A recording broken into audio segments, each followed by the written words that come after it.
Hey everyone, let's take a look at a dynamic way to work on the mobility of the hips and also just stretch out the inner thighs. So perfect if you're looking to work on middle splits or the pancake mobility, pancake fold, or just general lower body mobility, a really good movement. So I'm going to call it the dynamic frog stretch because it looks like a frog stretch that you would see in yoga, but we're going to add a dynamic flavor to it.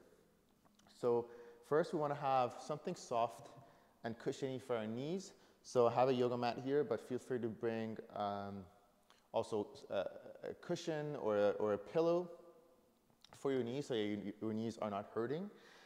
We're going to set up by bringing our knees wide, but we don't want to go to our full capacity. So maybe about 60 to 80% of how deep you can go. We're going to take the knees wide. We can start with the hands on the ground.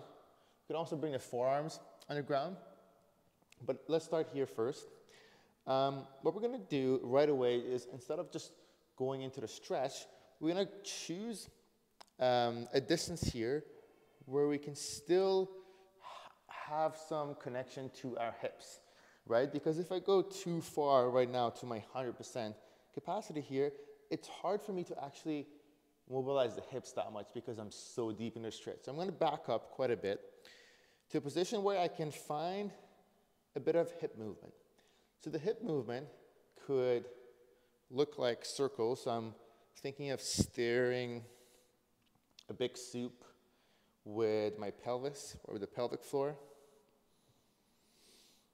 So I can start to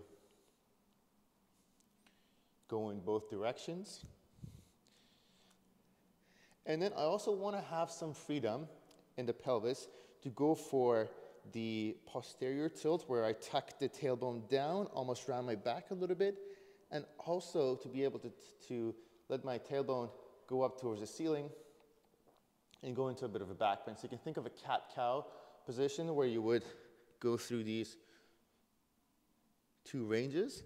We're doing the same thing in this frog position. So you can actually go ahead and do the same thing. I could go into a cow position. I can go into cat. So what we're doing here, we're letting our hip find some mobility and some freedom in this position, letting it know that it's safe to move.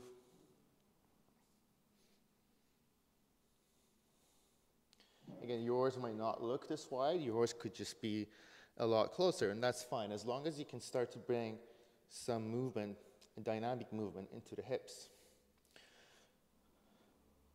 So yeah, the tucking in and letting it float up, and also some circles. So this is a perfect place to be just even for a minute or two.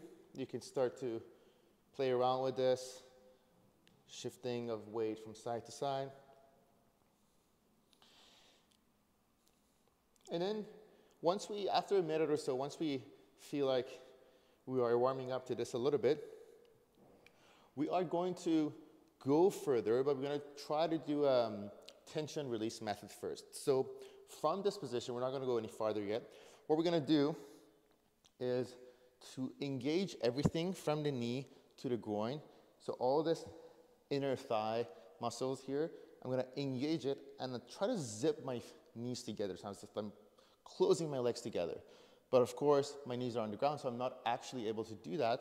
But it's the motion, it's as if I'm trying to do that, right? So I'm going to squeeze everything, try to bring my knees together.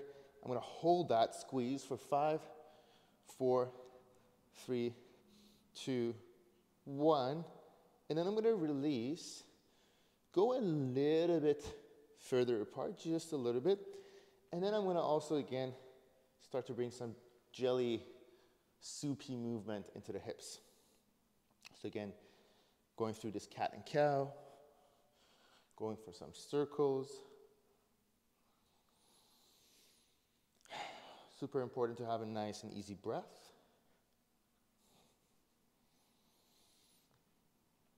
And then we're going to do this thing a couple more times where I, again, think of engaging everything. So I'm going to squeeze, squeeze, squeeze, squeeze, squeeze my knees towards each other for 5, 4, 3, 2, 1, and with a nice big exhale, I'm gonna let it go. Maybe just go another inch further apart. And I'm gonna do the same thing. Again, try to bring some side to side, back and forth, circular movement to the hips while I maintain a nice and easy breath. And we're gonna keep this process until we go to a point where we actually lose that connection to our hips, and we're just gonna hold that there for a little bit. So for me, it's probably another round, so I'm gonna start to squeeze again for 5, 4, 3, 2, 1. I'm gonna drop into the forearm now because I'm going quite deep, going a little bit deeper. And then already I feel that my hip can't move as much, and that's okay. But I still have a little bit left in me. Just gonna move it around, again, circle around, and then maybe do it one more time actually. So squeeze for 5, 4, 3, 2, 1. Nice exhale, release. Just go to my, maybe that was a millimeter deeper. Now I have quite a bit of limited range in my hips now, but I'm still gonna try to move things around a little bit, find some jelly motion here. But this is my end range here, so I'm just gonna hold this and keep this here for about another 10 to 15 seconds.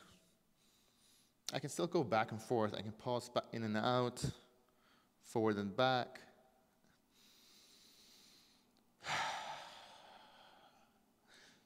And then I'm gonna come back onto my hands and slowly bring myself out. So the summary of it is that you're gonna start somewhere nice and easy, bring some jelly, circular back and forth movement into the hips, making sure we have connection to our pelvis. And then we're gonna go through this tension and release process to just go a little bit further apart, while we still try to bring that jelly movement into the hips. Go ahead and give it a try and have fun.